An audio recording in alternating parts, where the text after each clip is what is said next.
اور اس تمام تعداد کا ہم اندازہ لگا کے اس کے اوپر باقاعدہ پالیسی اینڈ پلاننگ کر سکیں. اچھا تو ان جی سوری میں آپ کو انٹرپٹ کر رہی ہوں افشا صاحبہ, جیسے آپ نے خود کہا کہ ہمارے پاس کوئی اس طرح کا ڈیٹا بیس موجود نہیں ہے, لیکن ہمارے پاس کوئی ایسی پالیسی ہے, آپ اگر ہے تو پلیز مجھے کلیئر کیجیے گا, کیونکہ مجھے جو ایک انفارمیشن یا میرے مطابق ہم اپنے ارد گرد ان آٹو موبائلس کا جہاں پہ آپ نے ذکر کیا, ورک شاپس کا ذکر کیا, مختلف جگہوں پہ ایک چائلڈ لیبر کا بہت بڑا حصہ ہے, جو بچوں کی بڑی تعداد ہے جو اس وقت مختلف جگہوں پہ محنت مزدوری کر رہے ہیں. انفارچونیٹلی اسٹیٹ ایک حد تک اس کو کر سکتی ہے, لیکن ہمارے پاس کوئی ایسی پالیسی ہے جس پہ ہم امپلیمنٹ کر کے اس پہ کوئی ایکشن لے سکیں؟ جی پہلے تو میں یہ بتاتی جاؤں کہ بالکل پاکستان کے اندر لیجسلیشن بھی موجود ہے چائلڈ لیبر کے حوالے سے. ہم نے انٹرنیشنلی بھی جو عالمی معاہدے ہیں ان کو بھی ہم نے سائن کیا ہوا ہے, ریٹیفائی کیا ہوا ہے, کانسٹیٹیوشن کے اندر موجود ہے, پھر ہمارے فیڈرل اور پروونشل لاز موجود ہیں. لیکن جیسا کہ ہم سب کو معلوم ہے کہ پاکستان کے اندر جو سب سے بڑا مسئلہ ہے وہ ان قوانین پہ عمل ہونا, ان کا امپلیمنٹیشن ہونا جو ہے وہ ایک بہت بڑا ایشو ہے, اور جس کی وجہ سے یہ تمام جو قوانین ہیں ان کا کوئی ہمیں خاطر خواہ فائدہ نظر نہیں آتا ہے.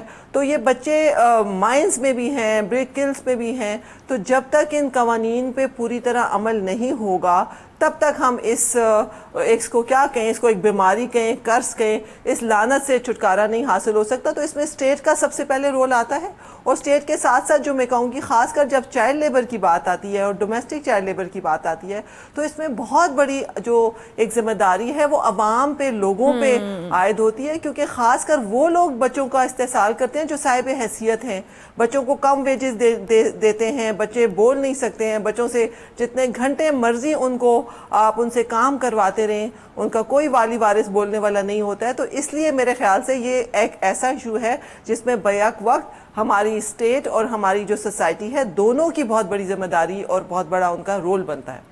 اچھا افشا صاحبہ, جیسے آپ نے بھی خود بھی بات کی کہ ہمارے پاس اس وقت جو ساری چیزیں ہیں ہمارے پاس امپلیمنٹیشن کا ایک بہت بڑا ایشو ہے, ظاہر ہے, لیکن اس میں ہم مختلف پرائیویٹ سیکٹرز یا آرگنائزیشنز کے رول پہ بھی بات کریں کہ وہ اپنا رول کس طرح سے پلے کر سکتی ہیں. جیسے ہم کراچی کے اندر سٹیزن فاؤنڈیشن کا ہم یہاں پہ ذکر کر دیتے ہیں کہ وہ ان بچوں کی ایجوکیشن ہو, ان کے گھر والوں کو ایکسپینسز دینا ہو, ایک سسٹم ہے جس میں اس طرح کی آرگنائزیشنز کام کر رہی ہیں, اور فلانتھرپی یا اس طرح کی آرگنائزیشن کو سپورٹ کرنے کے لیے ہمارے پاس اللہ کا شکر ہے کہ اچھی ایگزامپلز موجود ہیں. آپ پرائیویٹ سیکٹر اس میں کیا رول کر سکتا ہے پلے, اس طرح کی فاؤنڈیشن آرگنائزیشنز کیا رول پلے کر سکتی ہیں کہ چائلڈ لیبر جو ایک کرس, جس کو آپ نے بہت صحیح ورڈ استعمال کیا کہ ہمارے بچے آلریڈی جہاں اسکول سے باہر ہیں, ان کو ایٹ لیسٹ ہم بیسک چیزیں یا بیسک ایجوکیشن تو دلا سکیں. دیکھیں آپ نے ایک بہت امپورٹنٹ ایشو کی طرف اشارہ کیا ہے, اور میں یہ کہنا چاہوں گی کہ اس کے حل کی طرف آنا ہے. اب حل اس کا جو سب سے بڑا اس وقت ایگزسٹنگ ہمارے پاس جو اس کا فقدان کہہ لیں, گیپ کہہ لیں, کمی یہ ہے کہ ہمارے ہاں جتنے بھی ادارے کام کرتے ہیں, چاہے وہ تعلیم کا ادارہ ہے, چاہے وہ چائلڈ لیبر ہے, چاہے وہ ہیومن رائٹس کے ڈپارٹمنٹس ہیں, چاہے وہ سول سوسائٹی ہے, چاہے پرائیویٹ سیکٹر ہے, ان کا آپس میں کوارڈینیشن کمیونیکیشن میکنزم نہیں ہے. زیادہ تر ٹینڈنسی پاکستان میں یہ ہے کہ تمام ادارے سائلوز میں کام کرتے ہیں. سب سے پہلے تو ان سب کو آپس میں کوارڈینیشن اور کمیونیکیشن کرنا ہے, چاہے کہ چائلڈ لیبر کے لیے کوئی ایک ادارہ ساری سہولیات یا ساری سپورٹ فراہم نہیں کر سکتا. تو اس حوالے سے ہمیں جو جتنے بھی یہ ادارے جو سروسز دے رہے ہیں اور خاص کر تعلیم اور لیبر کے حوالے سے ان کو شامل رکھنا ہے. سول سوسائٹی ہے, پرائیویٹ سیکٹر ہے, اور سب سے بڑھ کے جو سوشل سیفٹی نیٹس موجود ہیں پاکستان کے اندر, جیسے بے نظیر انکم سپورٹ پروگرام ہے, جیسے بہت سارے اور سوشل پروٹیکشن کے جو پروگرامز ہیں, ہمارے پاس اسکل ڈیولپمنٹ کے بہت سارے پروگرامز ہیں. تو اس طرف ہم نے لنک کرنا ہے تاکہ ان بچوں کے والدین کو ہم وہاں پہ لنک کریں, اور جو بڑے بچے ہیں جو 14 سال سے اوپر ہیں, جو لائٹ لیبر کر سکتے ہیں, ان لوگوں کو ہم تعلیم یا ہم ان کو ایک اسکل سیٹ جو ہے وہ مہیا کریں تاکہ یہ بچے کسی مثبت طریقے سے ایک بڑے سسٹینیبل سولوشن کے ساتھ ہماری سوسائٹی میں بڑے ہوں اور وہ مین سٹریم ہو. تو یہ چیزیں بھی اگر ہم کر لیں تو ہم میرے خیال سے بہت زیادہ ہم کہتے ہیں کہ ذرائع اور یا پھر فائنانسز کی کمی ہے, شاید ہمیں اپنے کام کرنے کے طریقہ کار کا دوبارہ سے جائزہ لینا پڑے گا اور دیکھنا پڑے گا کہ کہاں کہاں پہ ہم آپس میں اس ایگزسٹنگ جو نظام ہے اس کو بہتر بنا سکتے ہیں. ٹھیک ہے افشا صاحبہ, آپ نے خود بھی پوائنٹ آؤٹ کیا کہ ہمیں کرنا پڑے گا اور ہمیں والدین کو بھی اس حوالے سے اویئر کرنا پڑے گا. ایک اور فیکٹر یہ ہے کہ ابھی جو ہمارے ملک کے معاشی حالات ہیں, اگر آپ کسی ایسے طبقے کے اندر جس میں بچے مختلف ورک شاپس یا جگہ پہ کام کر رہے ہیں, چائلڈ لیبر کر رہے ہیں, تو ان کے والدین یا گھر والوں کے پاس ایک لاجک یہ ہوتا ہے جی کہ ہمارے حالات کیسے ہیں, ہم کہاں سے پڑھائیں, ہم اپنے بچے کو اچھی ایجوکیشن کہاں سے دلائیں, ہمارا تو یہی سسٹم ہے اور یہی بچے ہمارا سسٹم چلا رہے ہیں. اور انفارچونیٹلی اس طبقے کے اندر بچوں کی تعداد بھی بہت زیادہ ہوتی ہے اور انہوں نے ایک سسٹم اس طرح سے چلایا ہوتا ہے کہ جتنے زیادہ بچے ہوں گے وہ اتنا کما کے لائیں گے اور ان کا سسٹم چلتا رہے گا. سو اس اکانومی والے فیکٹر کو بھی تو ہمیں مد نظر رکھنا ہے, کیونکہ وہ بھی ایک بات اپنی جگہ ٹھیک ہے, لیکن یہ اس کو کسی طرح جسٹیفائی نہیں کرتا کہ آپ بچے سے لیبر یا مشقت کروائیں. But at the end of the day وہ طبقہ ہے جو پڑھا لکھا نہیں ہے, اور اس کو سمجھانا یا پرسو کرنا بہت ایک مشکل کام ہے. دیکھیں اس میں ہمیں ملٹی پرانگڈ اسٹریٹجیز کو اڈاپٹ کرنا پڑے گا, اس کو کوئی ایک سولوشن نہیں ہے. جبکہ ہم پہلے ہی کہہ چکے ہیں جو انڈر پننگ جو اس کا جو ریزن ہے, وجوہات ہیں, وہ غربت ہے, اور پھر اس کے علاوہ ہمارے جو عام عوام ہیں, خاص کر جو ولنریبل کمیونٹیز ہیں, ان میں شعور کی کمی ہے. تو سب سے پہلی بات تو ہمیں پاکستان میں یہ کرنی ہے کہ ہمارے ملک کے جو بچے ہیں ان کا یہ شہری ہونے سے کے حوالے سے یہ حق ہے کہ آرٹیکل 25A جو ان کا ایجوکیشن تعلیم کا 16 سال تک مفت تعلیم کا حق ہے, ان کو وہ حاصل ہو. تو پاکستان کے اندر اب دیکھیں تو کتنے سالوں سے جو کہ ایک ریکوائرمنٹ ہے کہ ایٹ لیسٹ ہم 3% آف دا GDP تو ہم ان ایجوکیشن پہ خرچ کریں. ہم کبھی بھی 1.7 یا 1.5 سے اوپر نہیں گئے. تو اب جو ہمیں تھوڑا میں اپریشیٹ کرتی ہوں کہ ابھی جو کہا گیا کہ پاکستان میں تعلیمی ایمرجنسی جو ہے اس کو نافذ کیا جائے گا, تو سب سے پہلے تو ہمیں اس تعلیم ایکسیس ٹو ایجوکیشن کو ہم نے عمل پیرا کرنا ہے کہ یہ تمام بچے جو ہیں وہ کسی نہ کسی حوالے سے تعلیمی اداروں میں ہوں, وہ تعلیمی ہو یا ان کو آپ نے کسی قسم کی اسکل دینی ہے, ڈیجیٹل لٹریسی دینی ہے. سب سے پہلے تو ہم نے یہ کام کرنا ہے. دوسری جو ملٹی پرانگ اسٹریٹجی ہے کہ دیکھیں ہمارے وسائل اس تیزی سے نہیں بڑھ رہے جتنی تیزی سے ہماری آبادی بڑھ رہی ہے, تو ہمیں پاپولیشن کنٹرول پہ بھی بہت زیادہ کام کرنا پڑے گا. اور تیسرا جو آپ نے سب سے بڑی اچھی بات کی وہ یہ کہ ہمیں عوام میں شعور پیدا کرنا ہے. اس وقت پاکستان دنیا کے 6 بڑے ممالک میں شامل ہے جو کہ جہاں پہ بچیوں کی بہت ہی اوائل عمری میں شادی ہو جاتی ہے. وہ بچیاں بھی اچھی مائیں, اچھی بیویاں اور معاشرے میں ایک مثبت طور پہ اپنا کردار ادا نہیں کر سکتی ہیں. جو بچے پیدا ہوتے ہیں وہ بھی بہت زیادہ صحت کے حوالے سے اور نشو و نما کے حوالے سے ان کی کوئی بہت صحت مند بچے نہیں ہوتے ہیں. تو ہمیں بہت ساری چیزوں کو دیکھنا ہے, اور اس کے لیے سب سے جو اچھا کام حکومت بھی کر سکتی ہے اور ہمارے سول سوسائٹی ادارے تو پہلے ہی کر رہے ہیں, وہ اویئرنیس ریزنگ پہ ہمیں کام کرنا ہے.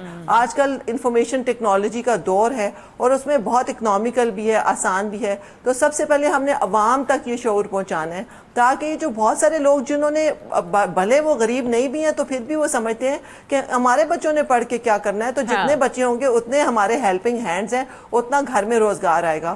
اور میں یہ آپ کو بتاتی چلوں کہ جب میں چیئرپرسن تھی national commission the rights of child کی, تو بہت سارے واقعات ایسے بھی ہوئے کہ گھروں میں بچے مشقت کرتے ہوئے ان کی ڈیتھس بھی ہو گئی. اتنا تشدد ہوا ان بچوں پہ. تو یہ بات ہم نے معاشرے کو بتانی ہے کہ ان بچوں کے ہاتھوں میں ہم نے کتابیں دینی ہیں, ان کو ذہنی طور پہ ایک مثبت اس معاشرے کا رکن بنانا ہے. تو یہ جو لاکھوں ملینز کی تعداد میں بچے ہمیں سڑکوں پہ نظر آتے ہیں, تو یہ بڑے ہو کے سوسائٹی میں کیا مین اسٹریم ہوتے ہیں, کوئی ڈاکٹر نہیں بنتے, کوئی انجینئر نہیں بنتے.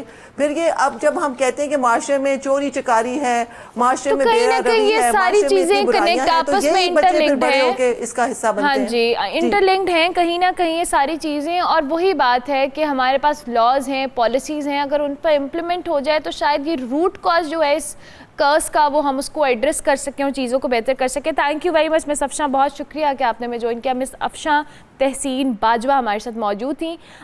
چائلڈ لیبر کے خاتمے کا عالمی دن ہے جی. آپ کے گھر میں اگر ڈومیسٹک ہیلپ ہے بھی, ہمیں تو پہلے کوشش کرنی چاہیے کہ انڈر ایج بچوں کو ہم اس طرح سے نہ اپنے گھر کی ہیلپ کے لیے استعمال کریں.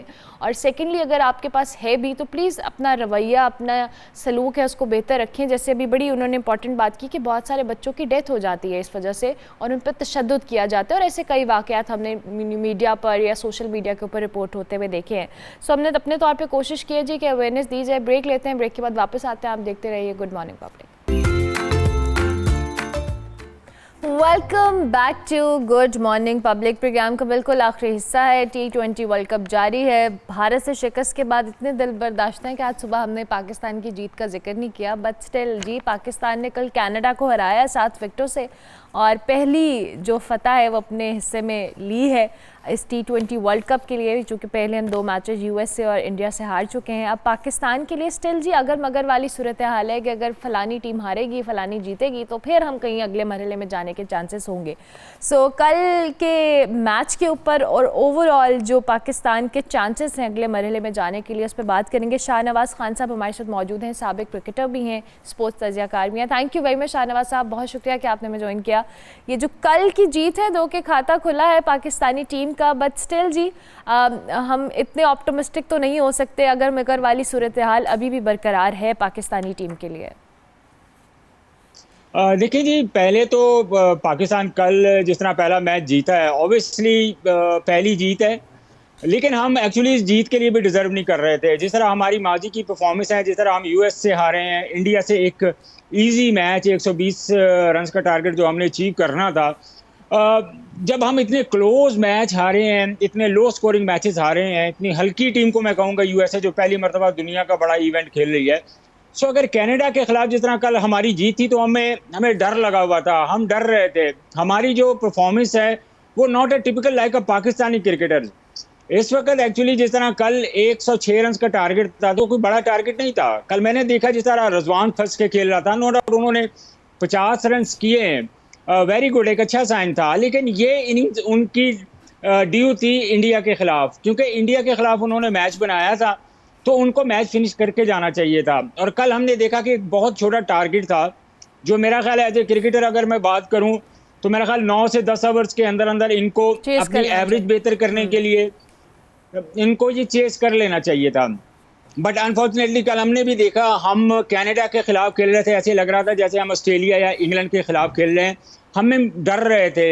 جب تک ہم اپنے دل سے یہ ڈر نہیں ختم کریں گے نا, بڑے دل سے نہیں کھیلیں گے, تگڑے ہو کے نہیں کھیلیں گے, تو بہت مشکل ہے کہ جو آنے والے, اگر ایف اینڈ بٹ پہ تو ہم پھنسے ہوئے ہیں, اگر اللہ کرے ہم کوالیفائی کرتے ہیں نیکسٹ راؤنڈ کے لیے تو اس طرح کی کرکٹ اگر ہم کھیلیں گے تو بہت مشکل ہے کہ اگر ایف اینڈ بٹ پہ, جیسے میں نے کہا کہ اگر ہم کوالیفائی کرتے ہیں تو بہت مشکل ہے کہ ہم کسی اچھی ٹیم کا سامنا کریں وہاں پہ.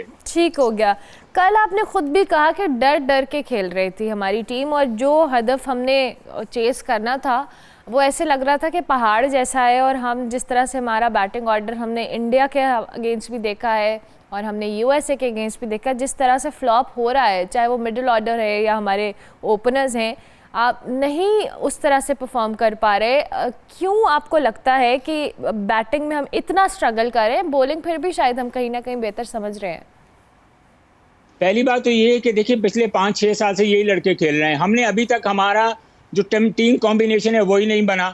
ہم پچھلے کافی عرصہ ہم نے 18-20 سال کرکٹ کھیلی ہے, 7-8 سال ہمیں میڈیا پہ آگے بات کرتے ہوئے ہر پلیٹ فارم پہ کہ بھائی آپ کو مڈل آرڈر پہ کام کرنے کی ضرورت ہے. ابھی تک آپ مجھے بتائیں کہ آپ یہ توقع کر رہے ہیں کہ اتنی محنت کے بعد اتنا بڑا نام پاکستان کرکٹ کا پوری دنیا میں, جو 2009 کی T20 کرکٹ کی چیمپئن ہے, تو آپ یہ توقع کریں کہ ان کے پاس ابھی تک مڈل آرڈر میں بیٹر ہی کوئی نہیں ہے. بھائی آپ نے اگر آپ نے گراس روٹ لیول پہ کام کیا ہوتا, آپ نے جو ڈیزرونگ پلیئر تھے جنہوں نے ڈومیسٹک میں پرفارم کیا, جنہوں نے فرسٹ کلاس میں پرفارم کیا ہوا تھا, اگر آپ ان لڑکوں کو چانس دیتے, ان پہ اسپینڈ کرتے, اکیڈمیز میں بہت سارے کوچز ہوتے ہیں, ان کے ساتھ وہ وقت گزارتے ہیں, تو آبویسلی آپ کو اچھے ریزلٹ ملتے ہیں. انفارچونیٹلی ہمیں نہیں مل رہے. اس کی وجہ یہی ہے کہ ہمارا جو اسٹرکچر ہے کرکٹ کا وہ اس طرح سے نہیں ہے, ہم گراس روٹ لیول سے پلیئرس کو اس طرح سے ٹرین نہیں کرتے. تھینک یو ویری مچ شاہ نواز صاحب, بہت شکریہ کہ آپ نے جوائن کیا. جی کرکٹ کے حوالے سے اپنا تجزیہ دے رہے تھے. پروگرام کا وقت ختم ہوا, انشاءاللہ آپ سے میری ملاقات ہوگی اب کل. Feedback social media handles پہ لازمی دیجیے گا. کل تک کے لیے اللہ حافظ.